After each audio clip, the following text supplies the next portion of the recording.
I'm Bob, I'm an alcoholic. Well, we got a lot of judgments, a lot of resentments, a lot of fears, and not as much sex as we'd like. Seemingly. We're running out of time, so I'm not going to talk a lot about the sex inventory, except that it's the patterns, you know? It's the patterns of the evidence that you never learned from your mistakes. You changed partners and did the same thing again, you know? And so, there's a song, just to play some music, not so much anymore. There's a song I really like by a guy named Paul Thorne, and the chorus is the more I change, the less I know. The more I'm wrong, the more that I grow. I pray this road I'm on will lead me to the light. God, I hope I'm doing this right. And this whole thing about being wrong is just, it's if you're willing to be wrong and you're willing to look at your life not from a defensive position, not to defend yourself or justify yourself, but if you're willing to, even a little bit, look to see where you're wrong, that's evidentiary of a huge spiritual growth and a lot of ego reduction to do that. And so, in the sex inventory is one of a couple places in the book that if your behavior doesn't change, you're probably not going to stay sober. And I've seen this really come true in a lot of people, but yet there's sociopaths that come into AA. I think when they wrote this book, they didn't know that there'd be sociopaths. People that have no conscience, that can do all kinds of things that most chronic alcoholics would eventually drink over pretty quickly, but these guys do it for years. There was a couple, I'm not going to mention any names, but there was most of them passed away, but there was a couple speakers, very prominent, very popular, very astute, big book speakers that were predators. I mean, and I'm not talking about making a mistake and going out with a new girl. I'm talking about habitual, repeated, on year in and year out, predatory behavior. And I don't think when they wrote that book, they ever thought that they ever considered that, because we base what we think in others based on our own experience. And I remember the first time I ever saw a guy come through Vegas and he ripped off a whole bunch of people for a whole bunch of money. I was astounded. I said, you can't do that. Yeah, he could. He had a disconnect between him and his conscience. Didn't bother him. I could do the same thing because I'm selfish, and believe me, selfish, self-centered people like myself, we're very capable of doing anything that a sociopath does. It's just that it eats us on the inside out. We can't live with it. I think that's God's grow up mechanism He puts in us. That if bad behavior didn't feel bad, we probably wouldn't realize it was bad behavior. So I get guilty easily, and it's just my wife. When I make a mistake, she's very gracious about telling everybody that will listen about my mistakes. And it's just nice to bring a little joy into her life, that's all. I forgot to get her yogurt the other day, so I came back later with, she only wanted 1 or 2 little cups of yogurt. I came back with 8 because I'm a compensator, and then I got her coffee the next morning, and I don't know if that's immense, but it's an effort, I guess, to do something that I do regret. Because she asked me, "Would you get me some yogurt?" "Oh, yes, I will." And I forgot. Anyway, now I don't know that there's anyone here that hasn't heard that story from her. I don't know. but just in case there was one or two, I just thought I'd fill the gap. So that brings us, we finished the sex inventory. I never imagined I was as selfish as I was. It's one thing to read page 60 through 63 and read it and kind of go, yeah, selfishness, self-centeredness, I'm that way, yeah. But you go through every relationship in your life and you nail it. It's overwhelming. I never knew that much. Everywhere that I'm consumed with this stuff, I never would have suspected it was that huge. Yet it is. And it brings us to step 5, and it's another place in the book that says if you don't do step 5, you probably won't stay sober. I take those comments serious because I don't know about you guys, but I can't drink again. I will die. That's not dramatic speech. That's reality. Because as the disease progressed within me, my end of my drinking was suicidal. I was going to kill myself. And I know what waits for me. And I've been around long enough to see the progression of the disease. And if you see this, if you sponsored someone and they got sober, and you were the guy 12-stepped them, you know exactly what was going on. You knew how far down they'd gone materially, emotionally, mentally, the relationships they really did a lot of damage in their life. And then they stay sober 10 years and drink again. They do not pick up where they left off. If they picked up where they left off, they'd have a chance. But the disease progresses even while we're sober. And that's why it's so difficult for people who... I'm working with a guy right now who had 33 years and he drank again, but he's pretty surrendered so far. But one of the reasons it's so hard for them to come back is they have a head full of I know. A head full of information that is useless because alcoholics' recovery is not based on information, it's based on action. So we do step 5, and my friend used to say, Clint used to say this, it's really true too. There's a world of difference between sharing everything in step 5 and everything except one thing. Because if you hold out one thing, it's probably the thing you really should share. Because we don't hold out things unless they're paramount, unless they frighten us, unless we're embarrassed. Those are the things we have to clear the slate with. So we do that 5th step, and that brings us up to, there's a transitionary thing that the book suggests between finishing our 5th step and coming up against step 6 and 7, where we're alone for an hour. We look back over what we did. We ask God if we omitted anything.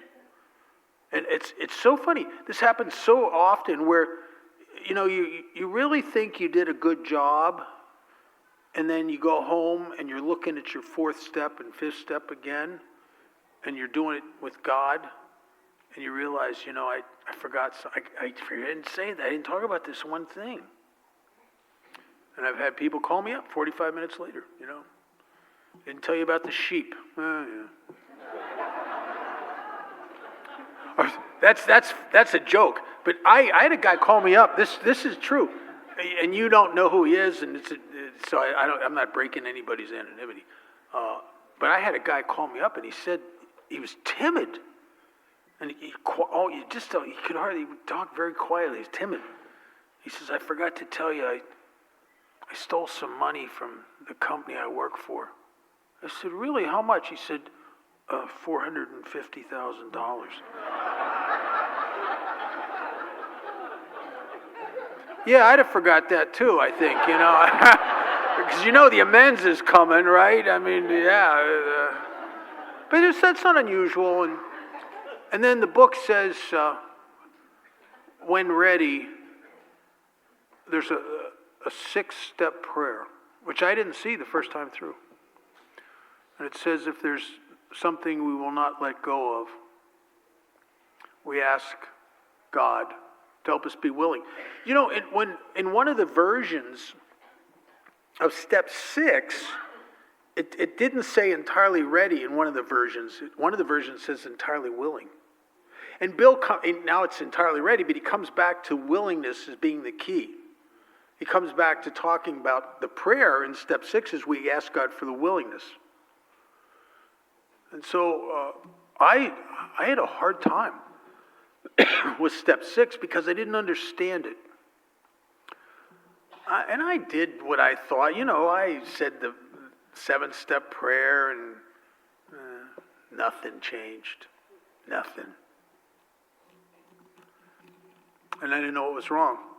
And I'm still falling into the little self-indulgent traps that I've always fallen into, and I don't know why do I do this? And I didn't understand what it meant to be entirely ready. Entirely is like a big word. It's like, I think it's more than half. Entirely. Entirely ready. And what would entirely ready look like? And one of the things I just discovered about myself is all these defects have 2 parts. And in Wilson's story, as he's going through it, he talks about it. He says that he asked his creator to remove these sins, root and branch, as if there's 2 parts. And there's the branch, it's been poking in the eye, but there's a root. And that's what I don't want to touch.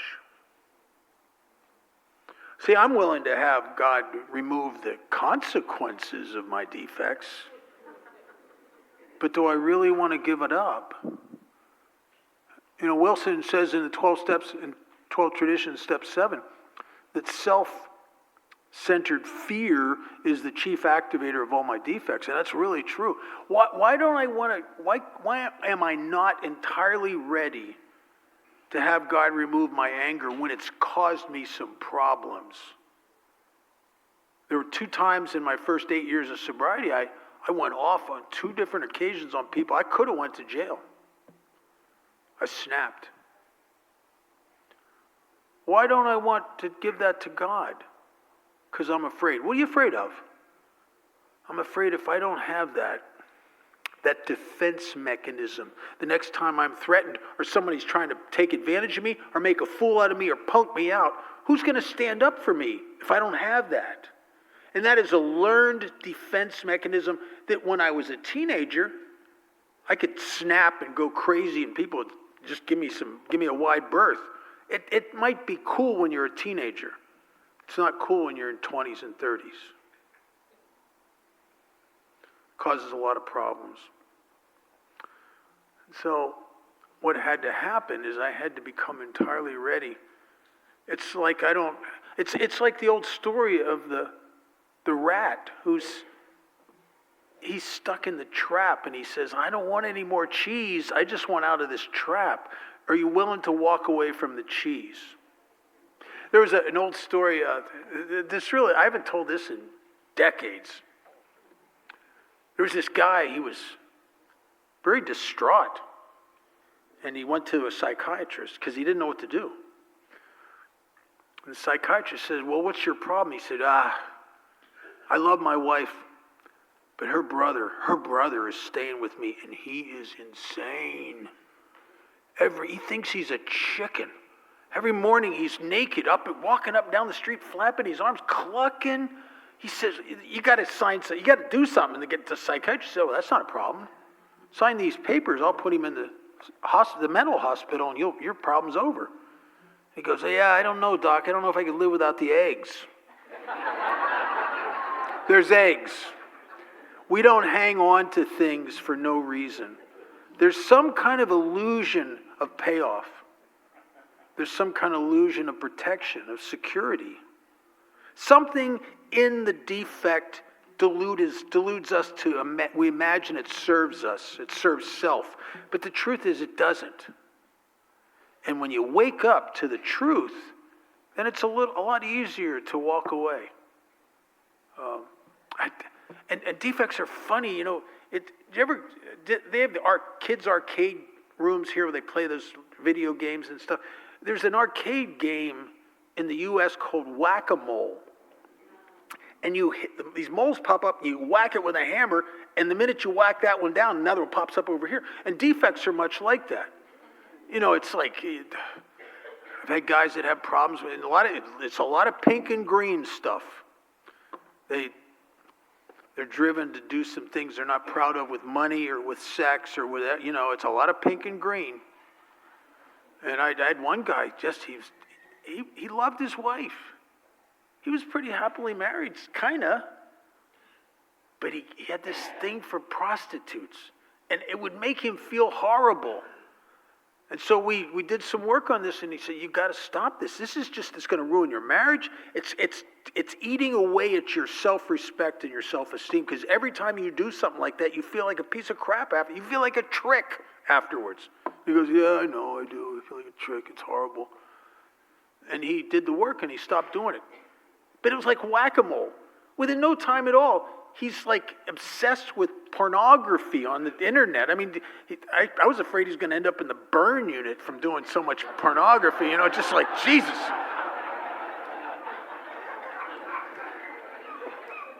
And because there's selfishness involved in that stuff, self-gratification, self-security, self-grandizement. So sometimes we have to wear these things out. And sometimes, if you're really lucky and you've had a sponsor that has pushed you into service, and you find yourself sober a number of years and you're sponsoring 15 or 20 people, you start waking up to something. You may not want to wake up to it, but you'll start waking up to it anyway. That all these guys that you've shared your life with them, you know more about them than anyone. You're connected to them. You love these guys. You want them to be okay. And you start waking up to the fact that you, whether you want to be or not, you're the primary example of how to conduct your life sober that these guys look at. And are you a good example? And I'll tell you, for some of us, that'll make you want to change. It doesn't always have to be from pain. It can be from love and inspiration. I've changed some things. I've come to the table, step 6 and 7, with some stuff just because I sponsor guys. And I found that they started emulating sponsees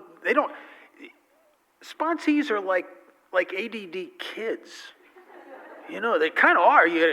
Especially when they're new. Sit up straight. Leave her alone. Stop that. Take that out of your mouth. They're kind of like kids, really. They're crazy.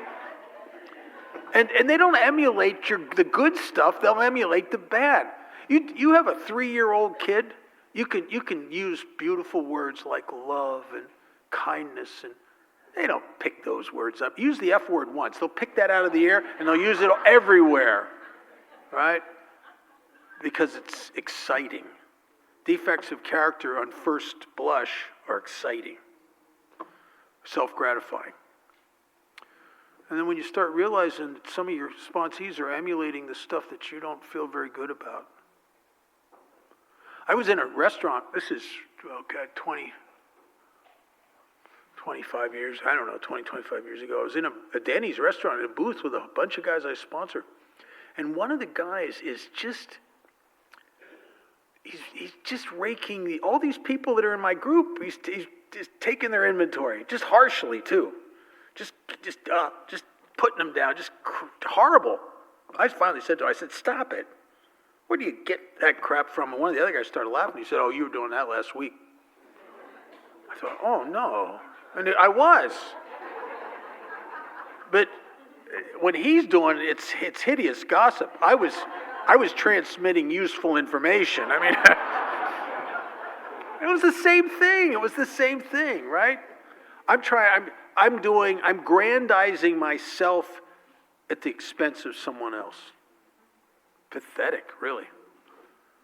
And so when I start to see the truth about me, it's whether it's in the eyes of the people I sponsor or in the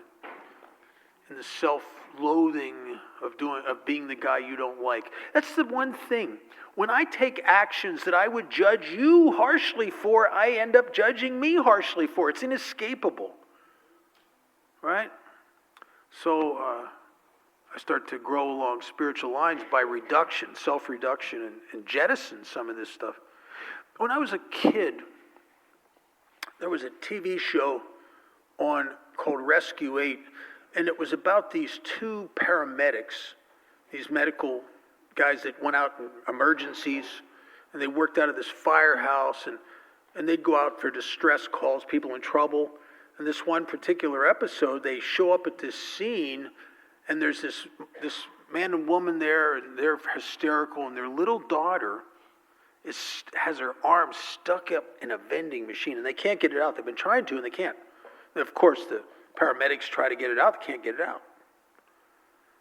So now the fire trucks are pulling up, and they're pulling off acetylene torches and saws and all kinds of stuff. They're talking about cutting the door from around this girl's arm, which is freaking the parents out, freaking the little girl out. And the one paramedic's watching all this. And he walks over to her and he says, "Sweetheart, do you have something in your hand?" She goes, "Uh-huh. What do you got in your hand?" A candy bar." "Would you let go of the candy?" "No, it's my anger, it's my gossip, it's my porno, it's my gambling, it's my candy bar." Because she thinks somebody's trying to take something away that she finds value in. And he backs away. He realizes she ain't giving it up. He comes back a minute later and he kneels down next to her and she's looking at him like, "Get away from me. You're trying to take away my candy bar." And he says, "Sweetie, I'm not here to take away your candy bar. I'm here to make you a promise." She goes, "What?" "I will promise you 2 brand new fresh candy bars if you'll let go of that crumpled one in your hand." And she says, "Really?" And he says, "I promise." And because she trusts him, as some of us have to trust our sponsors or God, she lets go of the candy bar and her arm slides out of the vending machine. What's your candy bar? You don't hold on to objectionable behavior that causes you problems because you're self-destructive. There's a candy bar. There's some illusion of value in there or security. And every defect is basically a defective defense mechanism. Whether it's lust or anger or pride. You think pride's going to make you somebody. Just push it. It doesn't make you somebody. You start looking like an idiot and everybody shies away from you because you're full of yourself. It doesn't do what you think it's going to do. Anger does not do what you think it's going to protect you. It causes more problems. Lust. What is lust except a defective defense mechanism against a life that I'm afraid is going to, or there's not going to be any connection. There's not going to be any intimacy. I'm going to be totally alone. I'm going to be worthless. I'm going to be bored. So I don't know how to do intimacy, so I settle for lust. Right? Because if that's all you know, that's all you know.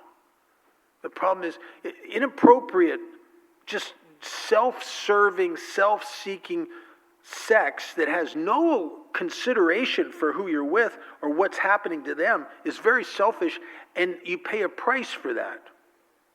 And the price is you end up being the kind of person in AA you've watched other people be that person and you don't like them and you don't like you either. You're being a guy that you don't like. Because you're hurting God's kids. You're putting self-gratification ahead of the welfare of someone else. That's why in the sex inventory it says if our behavior continues to harm other people, we're quite sure to drink, unless you're a sociopath. So after struggling with, I struggled with step 6 and 7. I didn't understand it. I remember going to a step study out of the 12 steps and 12 traditions. They were on step 6. And I swear to God, everybody that shared in that meeting shared about their defects in the past tense. Like they didn't have them anymore. And I said to, oh my God, what the heck's wrong with me? Some of this stuff I did on the way here. Right? Oh my God. And you see, it's a bad feeling. It's like God helps all these people and then there's me. But I found out later, through talking to my sponsor, that those people lied about other things too. That they weren't free of it. They were trying. And some of our spiritual growth is sometimes wishful thinking. We're on the road, we're heading towards it, but we're not really there yet, but I want to be there. I want to be there so bad I start imagining I'm something I'm not. And so I got together on my knees and I said that 7-step prayer. It's a really remarkable prayer, especially when you look at it up against the 3rd-step prayer. There's some similarities in there that are beautiful. I think it's the essence of AA. I'm not asking God to take away the things that stand in the way of my success or happiness or nothing. I'm asking Him to take away the things that stand in the way of my usefulness. If you're sitting here new and your life's a mess, and you think what we're saying to you is, oh, don't worry. We're going to give you something better. We're going to give you useful. You might think, I don't want to be useful. I want to solve my problems. And yet, usefulness is the highest you get here. AA is a weird place. You come in here a big shot, and if you're lucky, you'll work your way up to servant. It's the givers that get it all here. If you come here and you remain a taker, all you're going to get is alcoholism because that's all we got. But if you come here and you claim your primary purpose, and this is the first, is to help God's kids. My sponsor was brilliant. He knew me. He knew stuff about me that I didn't know about me. And if you're new here, we know stuff about you don't know. And you won't know until we tell you. Like if you're brand new, we know that it's been a tough year, hasn't it? Yeah, we know that, yeah. Can't get people to mind. Money's a problem. You're tormented by your emotions and your thoughts sometimes. Because we all were. We all were. So my sponsor knew that I was a depressive. So he got me into 12-step work when I was brand new. I mean, brand new. I wasn't even out of detox a whole week. And he's already having conversations with me about helping people, going 12-step calls, being one of the guys that takes the meetings in detox. And so from the time I was about 4 or 5 weeks sober to this day, which is over 45 and a half years, I've done 12-step work, hospital and institution work. I've never stopped. Why would I have never stopped? Because I found something here. I found the same thing that Bill Wilson found. In Bill's story, Bill Wilson was a depressive. He suffered from depression horribly. My sponsor, Clancy, was a depressive. And he said to me one time, he said, why do you think I'm so active, kid? Because depression can't hit a moving target. And so I started doing this stuff and I started getting free. Because it's all part and parcel of this bondage of self, this obsessive self-concern, that I just get me right on me, as most depressives do. And depression, just like resentment, is a perception-changing situation. I remember calling up my sponsor, and I hadn't done anything for anybody today except myself, which was a bad day. And I called him up, and I said, I feel bad. I was depressed. I said, just feel horrible. He said, how long have you felt this way? Oh, Dick, I've always felt this way. He said, you were laughing with a bunch of guys Friday night at the home group. You know what I said, well, I must have been in denial. As it was in the beginning, is now, and ever shall be, world without end. We finalize this as if it's always the way it is. And it's situational. But it seems like it's forever. Wilson discovered that there were times, if you read in his story, where he was so full, he'd get so depressed, so full of self-pity and resentment, he was afraid he was going to drink.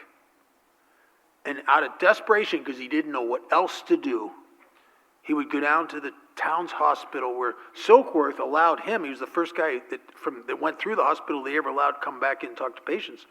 Silkworth allowed him to go, he'd go in there and he'd spend a couple hours with some poor sot who's throwing his guts up, who's just pathetic.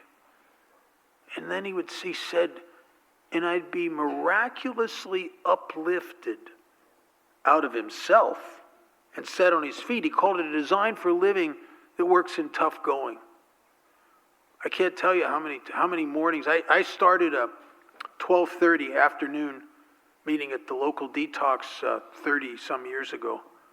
And I'd go down there several times a week. I can't tell you how many times I'd be having a bad day. And I'd go down there and I'd spend 2 hours down there and I'd talk to some new guys and I'd share at that panel.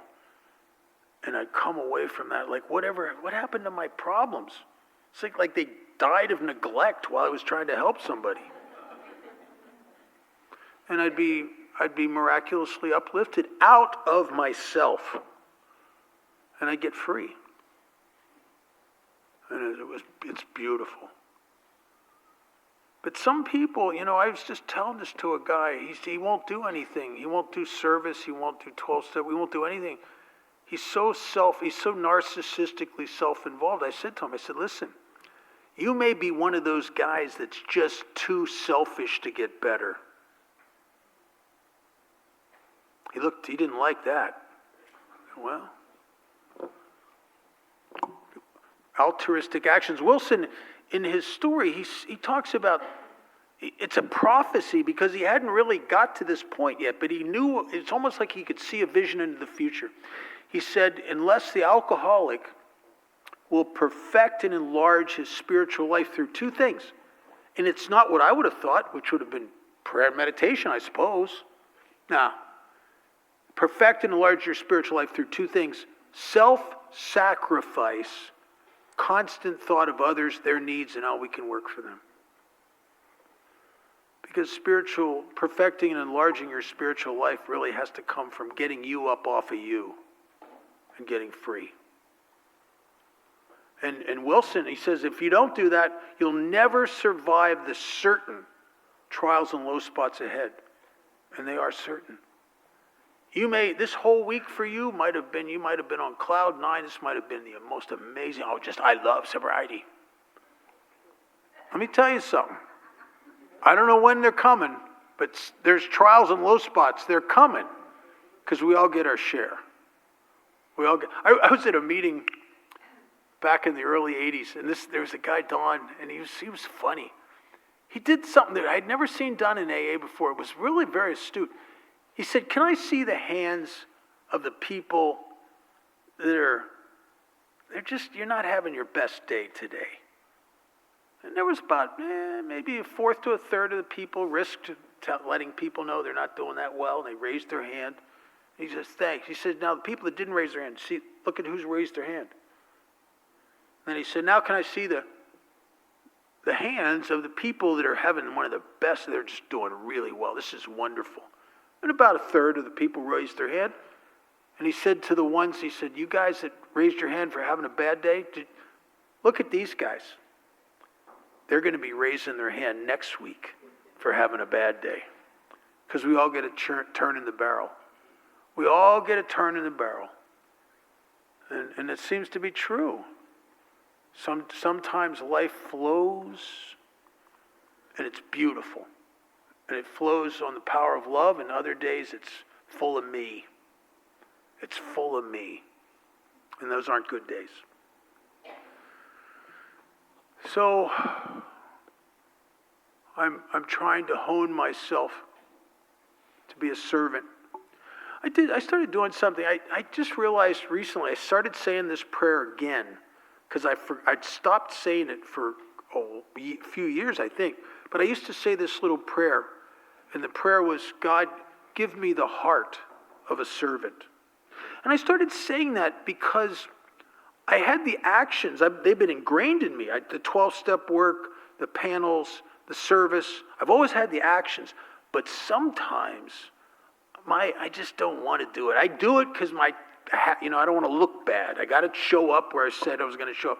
But I don't feel, my heart's not in it. Which, as my sponsor would say, it doesn't matter as long as you do it. But I started asking God to give me the heart of a servant because I'd like my insides to match my outsides more consistently. I'd like to do these things not under obligation as much as under joy, because they bring me joy and freedom. And so I started asking God for the heart of a servant, and I started saying that again not too long ago, because it fell by the wayside.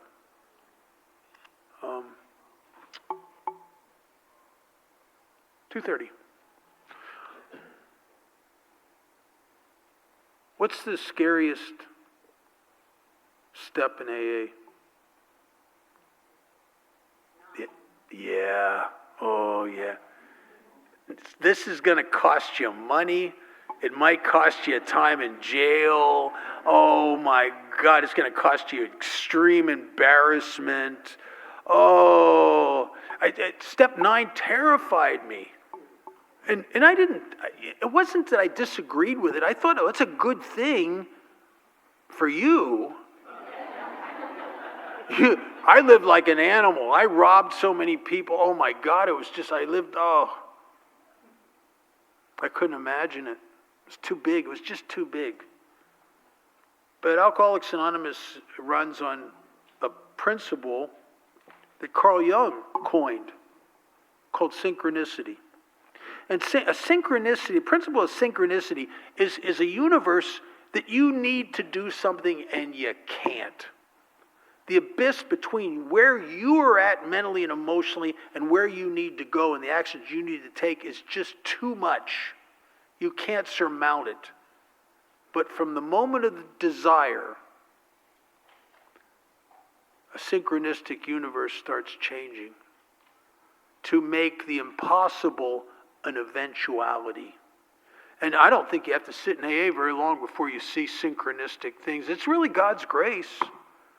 I mean, I've seen some stuff that I've seen people that have had their children taken away from them by the courts, and they get sober thinking, I'll never see my kids. 3 years later, their kids are with them at a meeting, and they're laughing, and it's good. I've seen homeless guys. There was a guy who lived in the bushes underneath the freeway behind the Thai club, and he was like really just a smelly, disgusting homeless guy. A couple years later, he's buying his first house. How do you do that? The age of miracles isn't dead here. God's grace does amazing things, but not quickly. But if you can take the ride, you'll receive the gifts. But you got to take the ride. And you can't give God the bum's rush. You can't hurry him. There's a song, it says, back in the day, called You Can't Hurry Love. There's people that say that God's love. You can't hurry God. And you can't hurry love. It just happens at its own pace.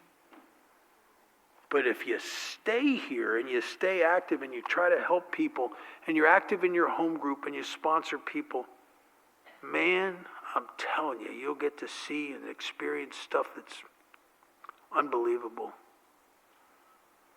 And it's not the kind of stuff that you thought when you were new that you'd like to experience. You know, I wanted a castle on a river, and it's not like that. It's the stuff that keeps your light lit on the inside, that makes life worth living. I live for the light. I don't always have it, but I live for it. When the light's lit, life is good. And I know, I'm a depressive. I know what it's like to live spiritually in the dark. But I come to Alcoholics Anonymous. I do AA because it keeps my light lit. There's nothing better than that. So I come up against this 8th and 9th step, and oh my God, it's got me terrified.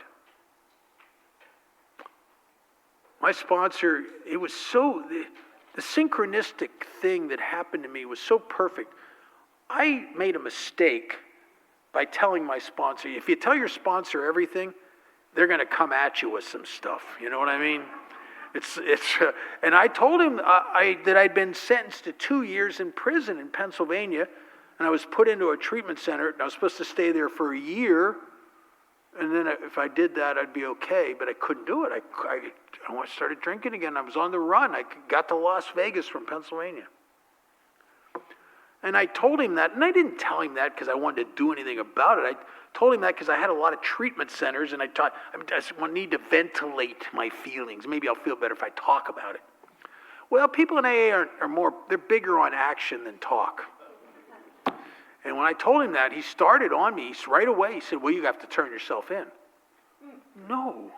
I'll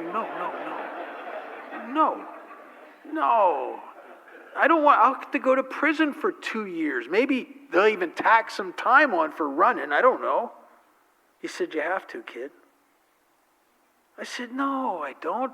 He said, listen, how long are you going to be able to stay sober, looking over your shoulder? Every time a police car goes down the street, you're going to get a knot in your gut because you're going to imagine he's got your picture on his dashboard. How long before that anxiety is going to eat your lunch and you're going to have to take something or drink something? You're just going to have to. And you know, I recognize the truth when I hear it. I just don't always like it. I thought, yeah, I knew what he was saying. I knew what he's saying was right. If I don't put this behind me, I'm going to probably not stay sober.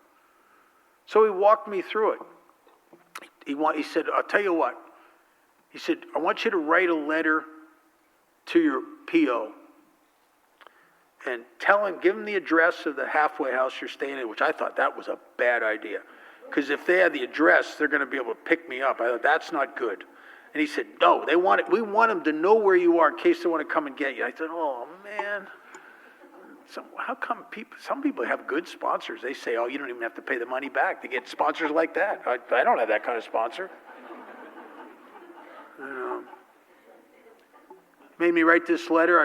In the letter, I was to tell my PO that I'm willing to come back there and do the time and anything else they want me to do. That I need to put this behind me. I'm sober again, and I want to stay that way.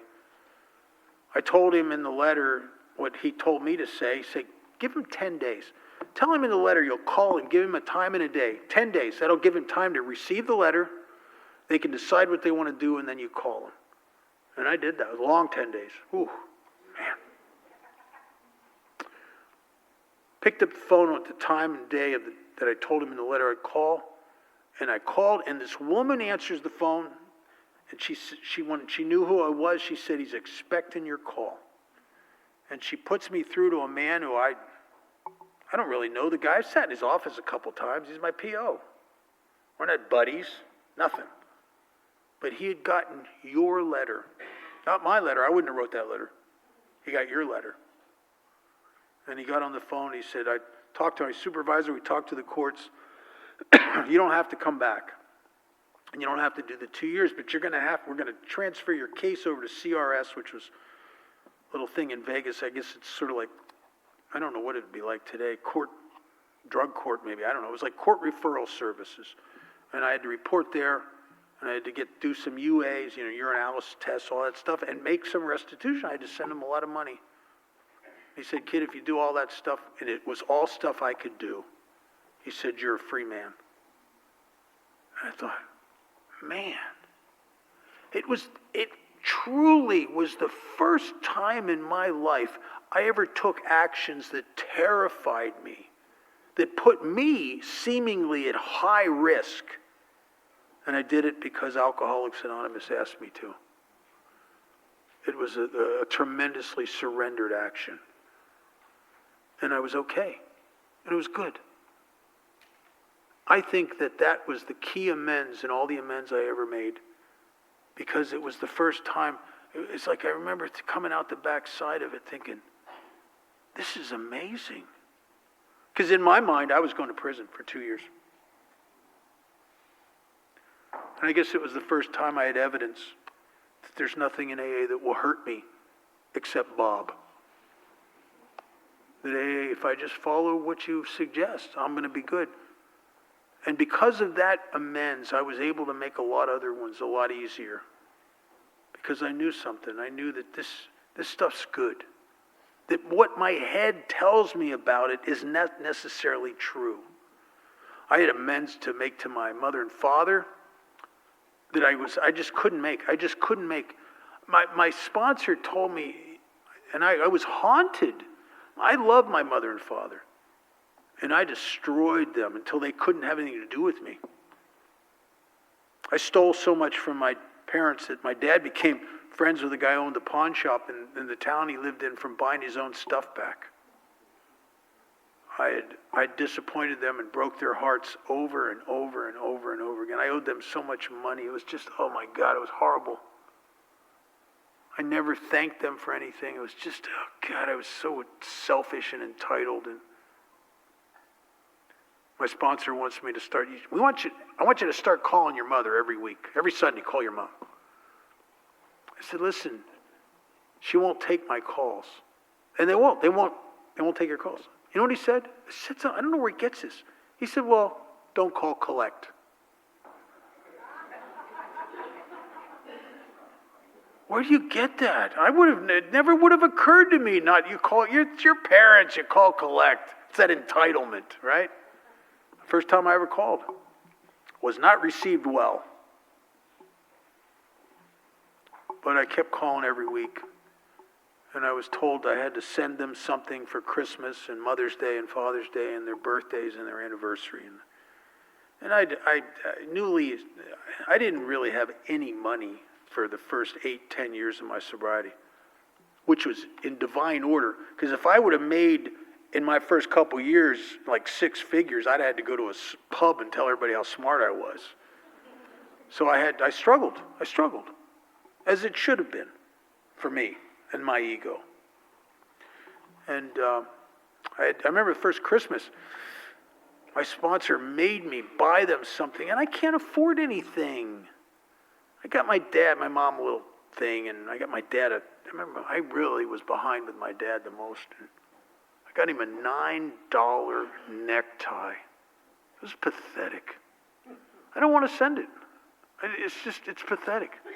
I owe my dad so much. If I gave him a new Bentley and a house on the beach, I wouldn't even scratch the surface how far behind I am with my dad. And my sponsor wants me to send him a $9 necktie.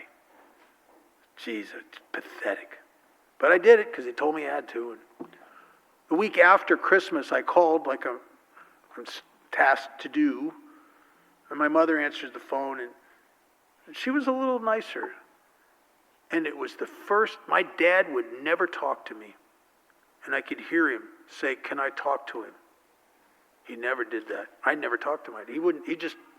My mom would talk to me, he wouldn't talk to me. And he got on the phone and he thanked me for that necktie. And he told me what a nice necktie it was. And how he was going to wear it to work. And he was just gushing on the necktie a little bit. And then his voice started to crack. He had to get off the phone. Emotions started coming over him. And the wall went right back up again. But for a moment, the wall came down. And it was the first time. And I eventually got to pay my dad back everything I owed him. And we developed an amazing relationship that I would have bet was impossible. I would have stayed, and I had that position. I said, you don't understand. It's too late. There's too much damage. This is irreparable. And the irreparable just takes a little longer in AA. And I got to have a tremendous relationship with my dad before he died, and my mom. I got to be a son. I learned from watching you. How does a son act? I don't know. Watch people. Watch how they act. And honor thy father and mother. And I started doing that, And it was good. I'll tell you one more immense story. We're supposed to close at 2:30. I went to work. I went to work as a cashier in a retail store. It didn't pay very much. A little bit more than minimum wage. And I was struggling, I'm struggling paycheck to paycheck. By the time payday comes, I'm broke. I'm out of cigarettes. I'm like broke. I live so tight on the little bit of money I make. And I had a tremendous cigarette habit. I'd smoke 3 packs a day back in the day. And one Thursday, we get paid on Friday, I'm out of money and I'm out of cigarettes. And one of the things we sold in this retail store was cigarettes.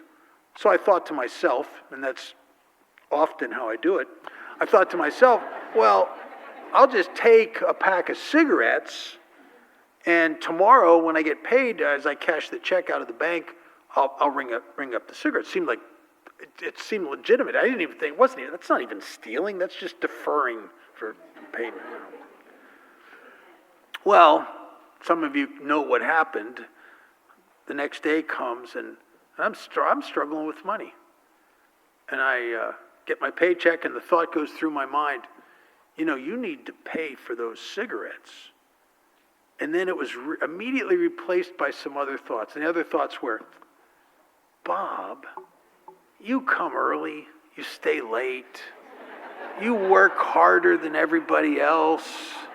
It's only a pack of cigarettes, for God's sakes. Don't make a big deal out of this. It happens all the time. It's probably factored into the cost of operation. And I never paid for those cigarettes, and I started stealing all my cigarettes from my place I worked. Month after month after month. 6 packs of Diet Coke sometimes, because once you're stealing, hey, what the heck, right? And I started to get sick. I mean sick. And when I get spiritually sick, it doesn't appear that way initially. It appears like something else. And what started happening to me, I didn't want to, I went to meetings because I made myself, but I became very, very judgmental. It seemed to me like everybody in AA is a liar. Everybody in AA is phony. People would share, and I'd think, oh my God, they're not like that. That's stupid. They're just making that up. Everybody's phony. And I'm projecting onto you how I secretly feel about me, because I'm a liar, a cheat, and a thief going to AA meetings, posing as an honest member of Alcoholics Anonymous. One of the things we sold groceries, we sold tobacco products, and we sold alcohol. And this one day, and I'd been working there around alcohol for a while, and it didn't bother me. It's like it talks about step 10. But this one day, I go to work, and there's a customer there, and he's very excited. He's pointing to an item that's on the back shelf behind the cash register. He said, "You got that in. Give me 2 bottles of that." I didn't know what it was, something I'd never heard of. He said, "This is like cocaine and opium and alcohol all together." It was something called Jägermeister. I don't know what that is. And we didn't have that in the day when I was drinking. And when he's bragging about the effects produced by it, for the first time, my head went, really? And it looked like medicine. Alcohol only looks like medicine when you're sick. It looked like medicine. It had power. What he was describing, I needed. And it scared me. I went home that night, and I got on my knees to thank God for that day of sobriety, and I just yelled out. I said, "God, what the hell's going on?" And the minute I asked the question, the answer was apparent. I'm going to drink again. If I don't correct this, I'm going to drink again. And I didn't want to correct it because my boss is going to throw me out. He's going to fire me. It's going to be bad. And I went to him. And I was scared. I told him what I said. "I've been stealing from you for a while now. And I'll pay every dime back." And he started yelling at me. He was not happy. He'd been really nice to me. He was a good guy. He'd been really good to me, and that hurt him that I was stealing. I was the one guy he thought he could trust. And I figured out how much it was, roughly, added on $50, and then another 10%. And you know why I did that? Because if I'm going to miss the amount, I'd rather over-miss it in his favor. I'd rather make sure it's paid. So I started making the payments, and the book says you'll be amazed before you're halfway through. After I was making these payments and making this right for a while, I started loving working there. And it was amazing. And I paid it all off, and right about within 30 days of paying it off, a guy from a bigger retail store came to me and asked me if I wanted to go to work for him for about almost twice as much money as a manager. And I went to my boss. I said, I like working here, but it's a hard thing to turn down. He said, no, kid. He said, I can't pay you that much right now. You should do this. And I gave, 2 weeks notice, and I went to work for this other guy. Never stole a nickel from him. I did what Chuck Chamberlain told me. He told me how to go to work. Chuck said, you don't know how to go to work, kid. You got to stop worrying about you, and you go to work to be of service to help God's kids. And I did that.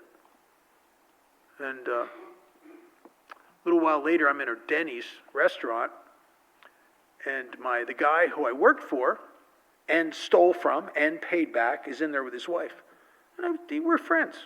So I went up to him and asked him how he's doing. He says, I'm a little down.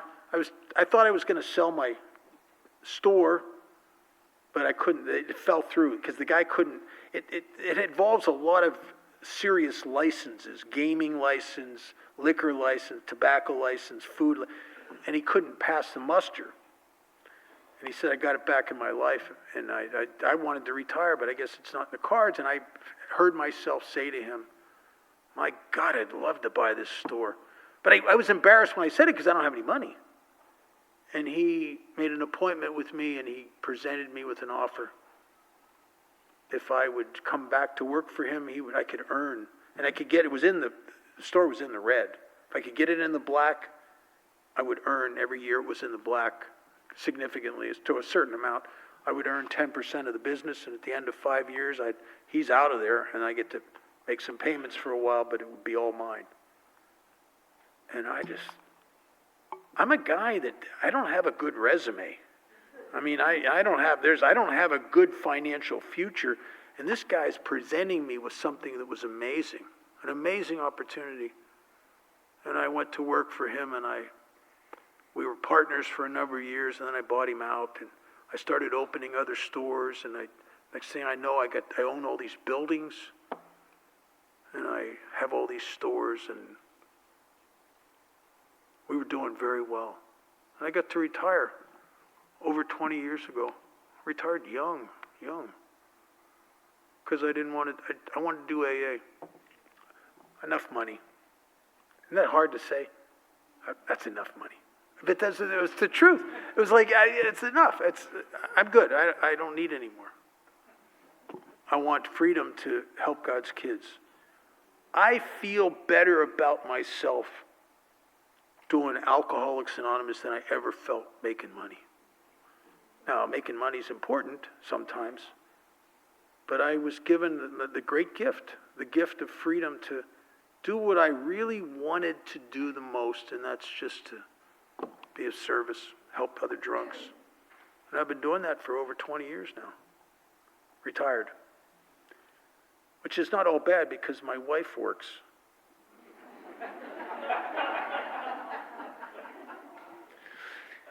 That's the definition of a functioning alcoholic. Your wife works. And she takes care of me. And I take care of her. And I took care of her through law school. Or not law school, but through the taking of the bar. And we have a partnership. We take care of each other. And I don't need her to work. But it's nice. And I'm not going to turn it. And she likes working. She's just good at what she does. I watch her. She's the best. She's only been at this company less than a year. She's already one of the top people there. Because she's very dedicated and she's very focused. She's more focused on life and things and projects than I could ever be. But that's her nature. And it's good. I watch her work. It's impressive. And so we have a good life. Financially, we're not real rich, but we're taken care of. In the third step promise, there's a statement of cause and effect, and it says that having a new employer, being all powerful, will provide everything you need if you can do two things. If you can stay close to him. And that's just, do you turn your consciousness towards God every day, or do you ignore him? Stay close to him and perform his work well. Well, it doesn't take a rocket scientist to understand what that is, because it is our primary, above everything, purpose, and that's to help other alcoholics.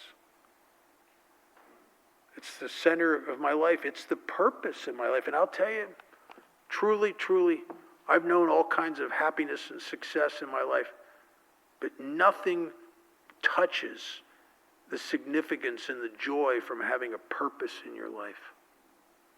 I know why I get up in the morning. I know what my life's about. And it was baffling to me, because in the years I was in and out, I hated people that were happy when they're sober. But I noticed something. There were some old-timers that it just seemed like they knew exactly who they were, and they knew exactly what their life was about. And I don't know who I am. I've tried to be so many things to so many people. I don't know who I am anymore. And I have no idea what my life's about. I don't even know where I should go to work. I don't know. I'm lost. And these people in AA, they knew exactly who they were and exactly what their life's about.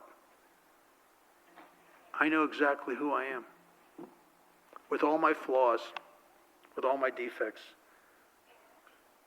I know exactly what my life's about. I wasn't saved from an alcoholic death to have a good life, even though I have a good life. I was saved from an alcoholic death to help the children of my Father. And that's what I do.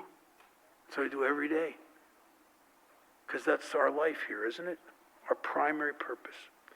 Let's take a break, and we'll be back in 3 o'clock.